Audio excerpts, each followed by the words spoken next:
Assalamu alaikum, je suis Benla Soumaya, je suis doctorante à l'université de Msila. Je vous présente la résumé de mon travail intitulé Les propriétés optoélectroniques de semi-conducteurs CDS.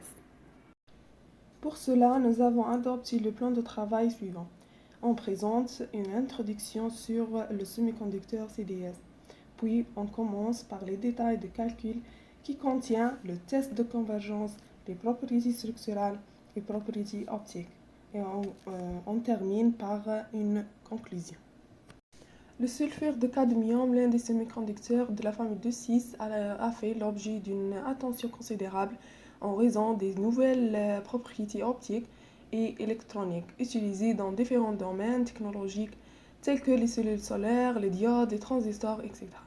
Le CDS comporte deux phases, une structure de type zinc blende et une structure de type Wurtzite, en passant ensuite aux détails de calcul.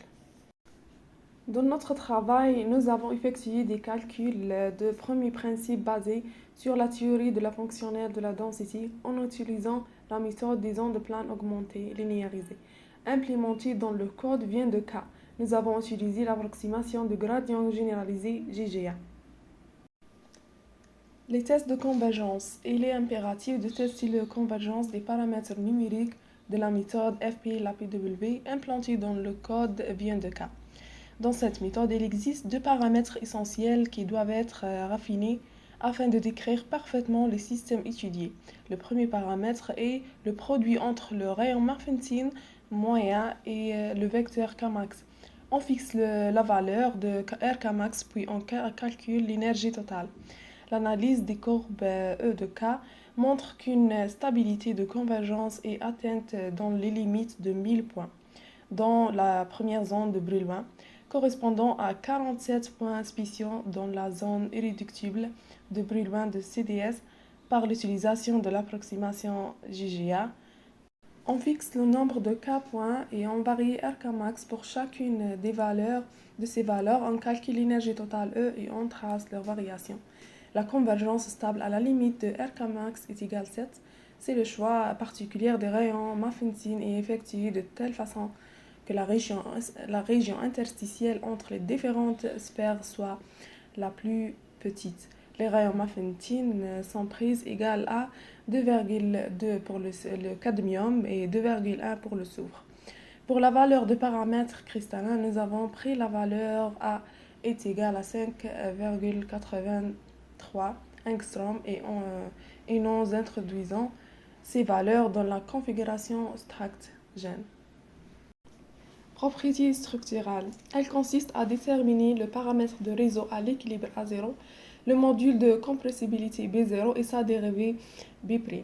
C'est la raison pour laquelle nous avons effectué un calcul auto-cohérent de l'énergie totale. Les paramètres d'équilibre sont obtenus en ajustant la courbe de l'énergie totale en fonction du volume par l'équation de l'état de Morgan donnée par la relation suivante.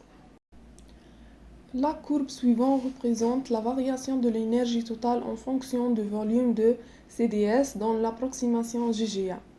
Le paramètre de réseau à l'équilibre est donné par le minimum de la courbe E de V et les valeurs optimisées de paramètres de maille A0 du module de compressibilité B0 et du composé CDS dans la phase zinc blend sont A0 est égal à 5,94 angstrom et B0 est égal à 56,2 gigapascal.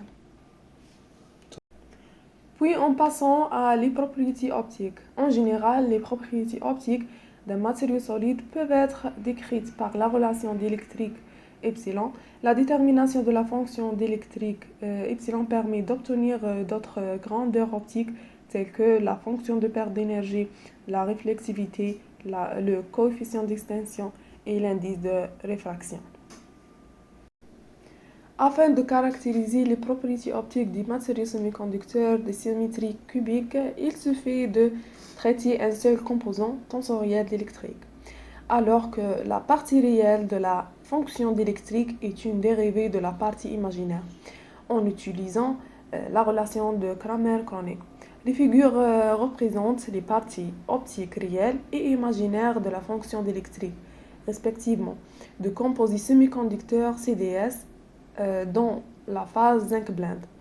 La forme générale de la partie réelle est celle attendue pour un oscillateur harmonique. Cet oscillateur possède une fréquence de résonance autour de 7 électronvolts. Cette figure représente l'indice de réfraction calculé pour le composé semi-conducteur CDS dans la phase zinc blende. À partir de cette figure, on note qu'il y a un ensemble de pics peut être observé. 6 pics proviennent des transitions excitoniques. La connaissance de la fonction d'électrique complexe permet de dériver une autre grandeur mesurable. C'est le spectre de réflexivité. Nos résultats pour le sulfure de cadmium CDS sont représentés sur la figure. Cette figure notait que le maximum de la réflexivité a une valeur d'environ 44% et se situait autour d'une énergie de 8 électronvolts. Le pic à ce stade est lié aux transitions interbondées qui sont modifiées par des effets excitoniques. L'illustration suivante présente les coefficients d'absorption optique calculés pour le composé semi-conducteur CDS dans la phase zinc blende. Avant qu'elle ne soit absorbée, la lumière d'une longueur d'onde donnée pénètre à une certaine distance dans le matériau. Cette distance peut être déterminée par un paramètre physique appelé coefficient d'absorption optique. Dans cette présente contribution, ce coefficient a été calculé avec l'énergie des photons dans CDS dans la phase zinc blende. Le coefficient d'absorption optique augmente avec l'augmentation de l'énergie des photons jusqu'à environ 8 électronvolts, puis il diminue.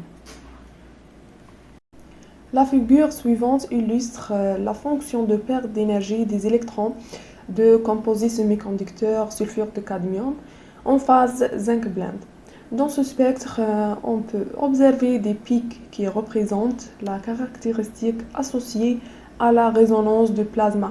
La fréquence du plasma est décalée vers des énergies plus grandes et le maximum du pic est augmenté suivi d'un changement important de la forme du spectre. En conclusion, notre objectif était de présenter une étude théorique sur ce matériau qui peut coexister dans la phase zinc blende en utilisant le code vient de K basé sur l'approximation GGA. Les résultats des paramètres de maille à l'équilibre à 0 et le module de compressibilité sont en bon accord avec les autres résultats théoriques et expérimentaux. Nos calculs donnaient des résultats fort intéressants sont obtenus à partir d'un modèle de la fonction d'électrique qui met en jeu l'indice de réfraction, le spectre de réflexivité, le coefficient d'absorption optique et la fonction de perte d'énergie des électrons de semi-conducteurs CDS. Et merci pour votre attention.